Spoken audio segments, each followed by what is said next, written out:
Hello, and welcome back!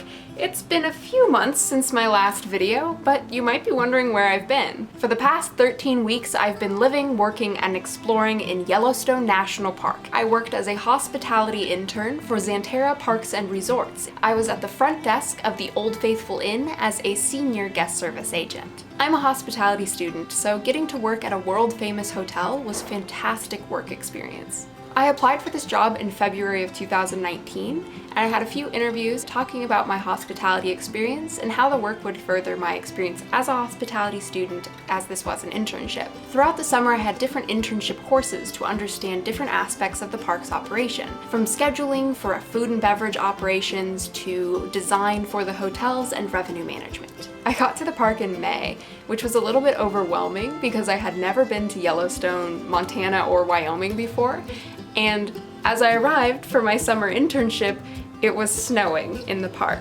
So I was a little worried about what I had gotten myself into. Even though I never had any Wi-Fi or service to the outside world, I quickly fell in love with the park and being in such a remote area. Where else can you feel so connected to the inner depths and heat of the world through geothermal features? Or feel more blissful than warming yourself on a sun-soaked rock near an ice-filled lake after a 15-mile hike? Or feel more alive than jumping into piercingly cold water at the top of a mountain in the Grand Tetons? Or feel more wholesomely American than at an Old West cowboy cookout? All this is not to say that I left Yellowstone completely unscathed. I really should have been charged by this elk for getting so stupidly close to take a selfie in my first week at the park. I hiked alone in bear country. A lot, despite an irrational fear of bears. Check out that bear spray that's always in my hand in every picture of me on a hike. In my pursuit of hiking the most beautiful trails, I fell down the side of a canyon, causing a scar that I'll likely have for the rest of my life. Despite these scrapes, scars, and perils, living and working in Yellowstone showed me my full potential, who I can really be. I'd like to emphasize that I was not an outdoorsy person before coming to Yellowstone. I had never hiked before coming to Yellowstone, and by the end of the summer, I had hiked 175 miles throughout the park. Additionally, while I had worked at front desks before, I had never held a supervisor position. So as a senior guest service agent, I oversaw all the other guest service agents, which was a really unique experience given my age, in that everyone else was older than me, and also just understanding how to manage my emotions and reactions when working with guests. It was always exciting knowing that I had no idea what would happen next, but I could always solve whatever problem came my way.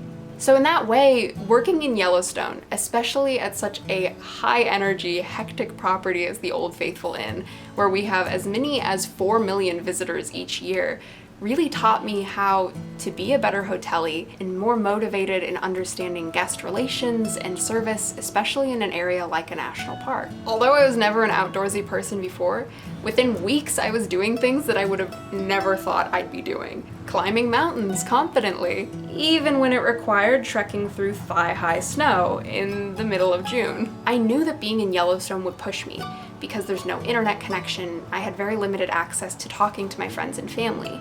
I didn't know anyone coming into the park, and it was a completely new area that I'd never been into. Not only that, but I'd also be working 40 hours a week, which was a more demanding work schedule than I'd ever dealt with before. So working and living and exploring in Yellowstone really pushed me to be a better person, more focused in how I spend my time and connect with the world and others. I'm glad I was given this opportunity by Xanterra. Getting to live in Yellowstone National Park for 13 weeks, or up to 6 months as most employees do, is amazing. So I feel incredibly fortunate that I got to know such a world-famous place so intimately. I'm a Lilia that I would have never recognized last year. One that can jump off cliffs into rushing river currents, confidently solve guest issues at the front desk, and speak knowledgeably about geysers and other geothermal features. Things that I'm not really sure I knew existed before I was in the park. I would be remiss not to mention my source of my Yellowstone wonder.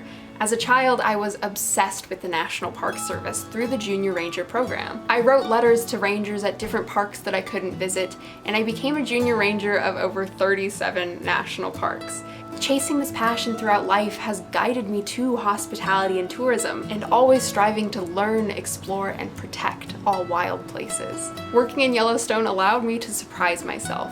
chase my passions, and become an outdoorsy person, which surprises everyone, including myself. I know this was more of a general overview and how much the work experience meant to me. If you have more specific questions, feel free to DM me on Instagram, Lilia, or down below in the comments, ask me anything you'd like to know about my work experience. After 13 weeks of being off the grid in Yellowstone, I'm back at Cornell and ready to make a lot more videos. So subscribe and keep an eye out for more study tips and advice.